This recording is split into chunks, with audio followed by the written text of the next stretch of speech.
news updates. Malaysia plans to propose the establishment of an ASEAN Halal Council at next month's ASEAN Summit. Deputy Prime Minister Datuk Seri Dr. Ahmad Zahid Hamidi said the council is crucial in tapping the region's significant halal industry market to benefit ASEAN countries through improved halal product marketing. Assalamualaikum dan salam sejahtera. Hari ini kami akan membincangkan tentang impak ASEAN kepada pembangunan ekonomi Islam dari sudut Islam dan dari sudut saintifik. ASEAN merupakan satu kerjasama serantau yang melibatkan 10 negara Asia Tenggara termasuklah negara majoriti Islam seperti Indonesia, Malaysia dan Brunei yang memainkan peranan penting dalam membangunkan ekonomi Islam. Dari sudut Islam, ekonomi Islam bertujuan untuk mewujudkan keadilan dan kesejahteraan masyarakat. Ia berasaskan prinsip syariah seperti larangan riba, penipuan dan ketidakadilan serta menekankan konsep kerjasama dan tanggungjawab sosial. Melalui kerjasama ASEAN, ekonomi Islam dapat berkembang dalam pelbagai sektor sepertinya perbankan Islam, takaful, industri halal, zakat dan wakaf. Kerjasama ini dapat membantu meluaskan pasaran halal dan meningkatkan pelaburan patuh syariah di peringkat serantau. Dari sudut saintifik dan ekonomi moden, perkembangan ekonomi Islam disokong oleh data dan kajian yang menunjukkan pertumbuhan positif dalam sektor kaum Islam dan industri halal. ASEAN berperanan menyelaras jasa ekonomi, menggalakkan perdagangan antara negara dan menyokong inovasi seperti teknologi kewangan Islam atau fintech Islam. Pendekatan ini dia membantu meningkatkan kecekapan, keterusan dan kestabilan ekonomi. Hai korang, pernah terfikir tak macam mana kewangan Islam dapat membantu ekonomi kita dekat Asia Negara? Jom kita tengok data daripada negara-negara seperti Filipina, Thailand, Malaysia dan Indonesia dari tahun 2013 hingga tahun 2022. First sekali, aset perbankan syariah memang power. Data menunjukkan kesan positif dan signifikasi kepada ekonomi. Sebabnya, Bank Islam lebih fokus untuk salurkan modal kepada sektor nyata untuk naikkan KDM negara. Lepas tu, kita ada indeks saham syariah walaupun ia tak beri kesan besar secara langsung kepada pertumbuhan ekonomi. Tetapi ia sangat penting kepada kestabilan kewangan. Sebabnya, saringan syariah yang ketat akan menyebabkan saham-saham ini lebih kurang berisiko dan lebih kritis berbanding saham konvensional. Keseluruhannya, kewangan Islam telah menyumbang sebanyak 91% kepada pertumbuhan ekonomi dan 89% kepada kestabilan kewangan di rantau ini. Secara purata pula, ekonomi ASEAN telah berada di tahap 3.82% dalam tempoh itu. Sistem kewangan Islam bukan sahaja untuk orang Islam, tapi ia ada tulang belakang kepada ekonomi yang stabil untuk semua. Pernah terfikir tak macam mana pelaburan Islam boleh bantu kurangkan kemiskinan? Kajian ni menunjukkan impak sukuk kat negara ASEAN macam Malaysia, Indonesia dan Brunei. Data dari tahun 2019 ke 2023 menunjukkan sukuk ni bukan sahaja instrumen kewangan tapi pemacu ekonomi. Bayangkan setiap 1% kenaikan dalam pembiayaan sukuk, ia boleh naikkan PDB sebanyak 0.09%. Kenapa? Sebab sukuk ni dia berasaskan aset fizikal macam projek infrastruktur, bukannya hutang semata-mata. Lagi menarik, bila ekonomi tumbuh sebab sukuk, kadar kemiskinan pun turun. Kajian ni dapati 1% kenaikan ekonomi boleh kurangkan kemiskinan sampai 5.97%. Dana sukuk ni dia banyak pergi ke sektor penting macam perumahan rakyat, kesihatan dan pendidikan. Tapi bukan sukuk je tau. Faktor macam indeks pembangunan manusia pun main peranan besar untuk kuatkan ekonomi. Kesimpulannya, ekonomi Islam melalui sukuk memang terbukti boleh buat ASEAN lebih makmur dan inklusif. Assalamualaikum warahmatullahi wabarakatuh. Saya akan menerangkan bagaimana makasih syariah digunakan dalam proses istinbat hukum berdasarkan data pembiayaan sukuk di negara ASEAN.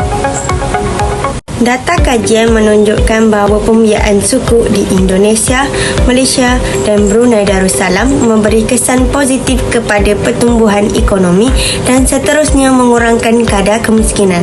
Kajian ini juga melibatkan faktor seperti HDI dan inflasi yang mempengaruhi kesejahteraan masyarakat. Dari sudut maqasid syariah, yang pertama ialah hifz al-mal, iaitu pemeliharaan harta. Sukuk berasaskan aset sebenar dan bebas riba, maka ia menjaga harta individu dan negara secara adil. Kedua ialah hifz al-nas, pemeliharaan nyawa. Apabila ekonomi berkembang dan kemiskinan berkurang, keperluan asas seperti makanan, pekerjaan dan kesihatan dapat dipenuhi. Berdasarkan data ini, istinbat hukum dapat dibuat bahawa penggunaan sukuk dalam instrumen pembangunan ekonomi adalah harus dan digalakkan oleh syarak. Malah apabila ia menjadi penggunaan awam bagi mengurangkan kemiskinan, penggunaannya boleh mencapai tahap wajib secara kifayah. Memandangkan kesan positif ini berlaku di beberapa negara ASEAN, ia membawa maslahah ammah iaitu kepentingan awam di peringkat serantau. Oleh itu, pelaksanaan sukuk diterima sebagai maslahah musalah yang sah dalam syariah. Kesimpulannya, data ini membuktikan bahawa sukuk selari dalam maqasid syariah dan wajar diperkukuhkan dalam pembangunan ekonomi ASEAN. Sekian, terima kasih. Seterusnya, terdapat hadis yang berkaitan dengan pembangunan ekonomi Islam melalui kerjasama ASEAN. Allah SAW berfirman dalam surah Al-Baqarah ayat 275 yang bermaksud Allah menghalalkan jual beli dan mengharamkan riba. Ayat ini menjadi asas utama kepada sistem ekonomi Islam. Islam tidak menolak aktiviti ekonomi dan perdagangan, malah menggalakkannya. Namun, mestilah dilakukan secara adil dan bebas daripada unsur riba. Dalam konteks ASEAN, pembangunan sistem kewangan Islam seperti perbankan Islam dan penerbitan sukuk adalah selari dengan ayat ini kerana ia berasaskan jual beli yang sah dan perkongsian risiko serta bukanlah faedah yang berlebihan yang boleh menindas masyarakat. Selain itu, Allah SAW juga berfirman dalam surah Al-Nisa ayat 29 yang bermaksud, wahai orang-orang yang beriman, janganlah kamu memakan harta sesama kamu dengan jalan yang batil. Ayat ini menegaskan bahawa Islam melarang sebarang bentuk penipuan, eksploitasi dan ketidakadilan dalam urusan ekonomi. Kerjasama ekonomi ASEAN dalam membangunkan industri halal dan ekonomi Islam membantu memastikan transaksi yang telus, adil serta melindungi hak semua pihak yang terlibat. Rasulullah SAW bersabda yang bermaksud, peniaga yang jujur dan amanah akan bersama para nabi, siddiqin dan syuhada. Riwayat Al-Tirmizi. Hadis ini menunjukkan bahawa Islam sangat menekankan nilai kejujuran, amanah dalam aktiviti perniagaan. Nilai ini menjadi asas yang penting dalam ekonomi Islam ASEAN, terutamanya dalam pensijilan halal dan pelabuhan patuh syariah yang meningkatkan keyakinan masyarakat dan pelabur antarabangsa. Tuntasnya, dalil-dalil Al-Quran dan hadis ini membuktikan bahawa pembangunan ekonomi Islam melalui kerjasama ASEAN bukan sahaja dibenarkan, malah digalakkan serta selari dengan prinsip keadilan, amanah dan kesejahteraan ummah. Sebagai kesimpulan, kajian ini menunjukkan bahawa ASEAN telah memainkan peranan yang sangat penting dalam membangunkan ekonomi Islam di rantau Asia Tenggara. Melalui kerjasama serantau yang kukuh, ASEAN telah membantu memperkukuh sektor kewangan Islam, memperluas industri halal serta menyokong pembangunan ekonomi patuh syariah yang lebih mampan dan berdaya saing. Walau bagaimanapun, dapatan kajian mendapati bahawa ekonomi Islam di ASEAN masih berdepan beberapa cabaran. Antaranya ialah perbezaan undang-undang dan dasar antara negara anggota, ketidakseragaman piawaian syariah, serta jurang tahap pembangunan kewangan Islam yang tidak seimbang antara negara.